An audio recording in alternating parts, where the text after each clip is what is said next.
तो इसलिए मुफ्ती आजम हिंद राजस्थान की सरजमीन से आज के उर्स का ये पैगाम है, कानून को कभी हाथों में नहीं लेना है।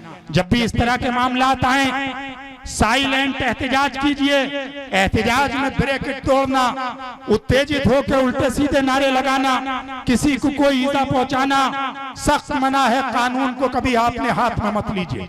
लेकिन ज्यादा से ज्यादा तादाद में भारत संविधान से चलता है। संविधान है, एक भारत का कानून है, और भारत का कानून दुनिया के लोगों के जरिए लिखे हुए जितने कानून हैं उनमें सबसे अच्छा कानून है। इसलिए यूरोप और अमेरिका के बाद भी भारत के संविधान से अच्छा संविधान मौजूद नहीं है। इसलिए संविधान ने आपको ये राइट दिया है कि इस तरह के गुस्ताखों के खिलाफ जाने के बाद इज्तिमाई FIR करिए, ज्यादा से ज्यादा FIR करिए और एहतजाज दर्ज कराइए। अखबारों में एहतजाज दर्ज कराइए, टेलीविजन पर एहतजाज दर्ज कराइए, लेकिन शाइस्ता जबान में। अगर कोई सामने वाला बदतहजीब है तो उसका जवाब बदतमीजी और बदतहजीबी से मत दीजिए। कुरान का फैसला है, सबसे मुख्तसर सूरा है।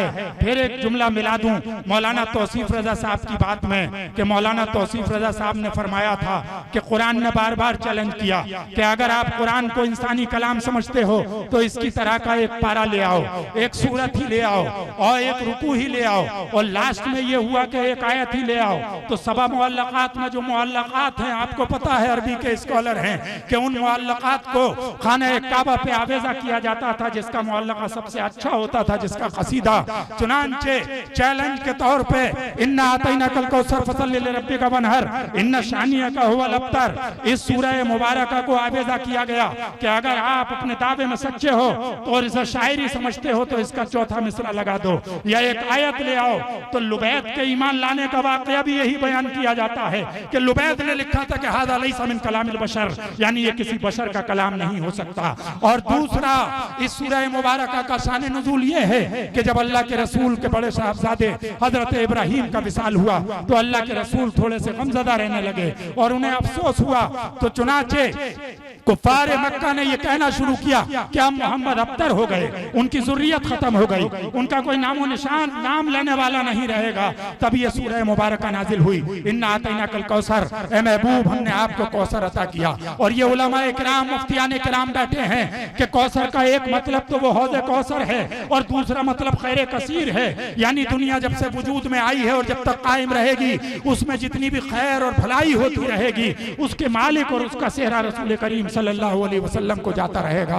फसल्लि लिरब्बिका वनहर। अब ऐसे इम्तिहान की घड़ी में क्या करना चाहिए? अपने रब के लिए नमाज पढ़िए और कुर्बानी दीजिए। हम भी जब मसाइब में गिरफ्तार होते हैं तो हमें हुक्म है कि आप नमाज पढ़िए और सदका कीजिए, और आपको भी ये हुक्म है कि अगर कोई अल्लाह के रसूल की शान में गुस्ताखी करता है तो आप सुबह शाम दरूद पाक का विर्द बढ़ा दीजिए, आप नमाजों का विर्द बढ़ा दीजिए, आप अपनी मसाजिद को अपने सजदों से आबाद कर दीजिए।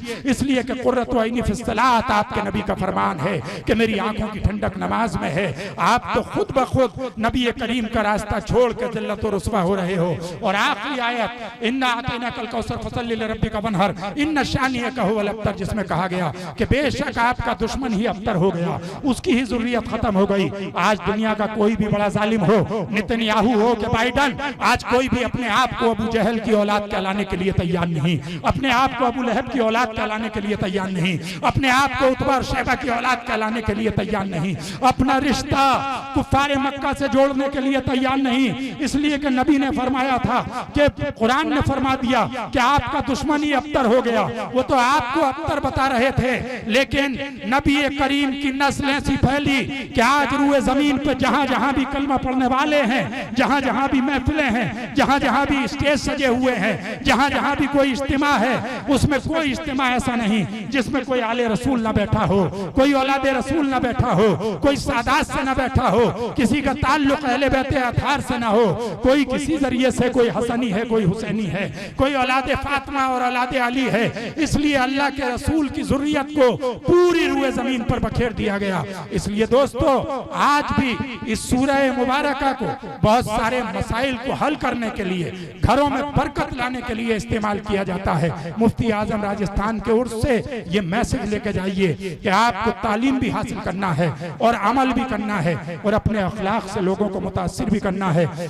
और जिस मिशन पर आपके पीर और आपके मोहसिन ने लगाया था उस मिशन को आगे बढ़ाना है। उलमा की बातें और तकरीरें सिर्फ सुनना नहीं है बल्कि उनके सुनकर उस पर अमल करना है। ये जो फपोले फट रहे हैं, ये जो फ्रस्ट्रेटेड लोग गुस्ताखी करने के बाद नामो नमूद की खातिर अपना अपना तारुफ करा रहे हैं, अपने अपने नसबनामे बयान कर रहे हैं, इन सब के हश्र उसी तरह के होंगे जो हश्र सलमान रुश्दी का हुआ है, जो हश्र डेनमार्क में पेंटिंग बनाने वाले का हुआ था, जो हश्र चार्ली हेब्डो में पेंटिंग बनाने वाले का हुआ था कि अपने ही घर में उसकी आग लग गई थी और वो जला हुआ पाया हो गया था, या जो बेवतन दूसरे मुल्कों के रहमो करम पे पड़ी हुई तस्लीमा नसरीन का हुआ है, या जो हश्र इस वक्त वसीम रिजवी का हो रहा है। इसलिए अपने ईमान और अमल के साथ जो कौमें तरक्की करती हैं, जिनके पास इल्म भी होता है, अमल भी होता है, किरदार भी होता है, वही सितारों पे कमन डालती हैं। अल्लामा इकबाल ने कहा था, मोहब्बत मुझे उन जवानों से है सितारों पे जो डालते हैं कमन।